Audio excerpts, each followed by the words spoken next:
Bonsoir, c'est Tonton Poussin. Si un personnage qui est trop souvent oublié, c'est bien la Mère Noël. Je vous propose de vous raconter son histoire. La véritable histoire de la Mère Noël. Il était une fois une petite fée qui vivait seule au fond d'une forêt. Elle ne voyait jamais personne et était très malheureuse de cette solitude. Mais un beau soir, un bruit énorme suivi de jurons étouffés la réveillèrent.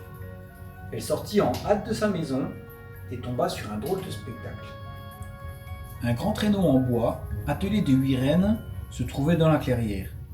Un étrange bonhomme, vêtu de rouge, se hâtait de ramasser des paquets cadeaux déchirés et des dizaines de jouets éparpillés dans la neige, la plupart cassés ou trempés. Quand le bonhomme vit la fée, il devint aussi rouge que son vêtement.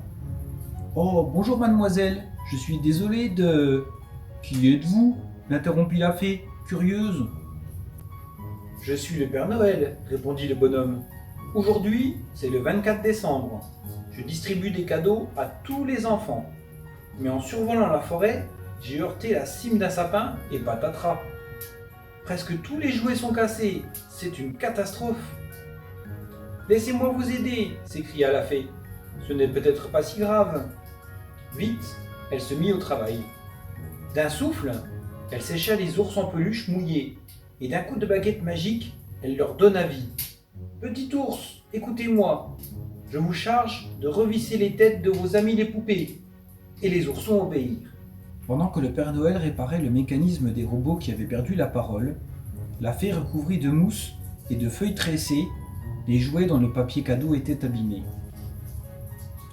Elle recolla ensuite avec de la poudre de perlimpinpin les dinettes ébréchées et enfin, recousu avec du fil et une aiguille, les habits déchirés des poupons.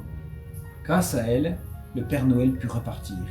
« Je vous remercie de tout cœur, » cria-t-il en s'envolant. « Je reviendrai vous voir. » Et il disparut avec son traîneau. La fée écrasa une larme en se disant qu'elle ne le reverrait jamais et rentra chez elle. Le lendemain, elle fut à nouveau réveillée par un bruit devant sa porte. Sur le seuil se trouvait un petit paquet cadeau. Il contenait une ravissante bague en pierre des neiges accompagnée d'un mot. « Chère petite fée, je vous aime. Voulez-vous m'épouser ? Signé le Père Noël. » Et c'est ainsi que notre petite fée solitaire devint la Mère Noël et la reine du pays des jouets.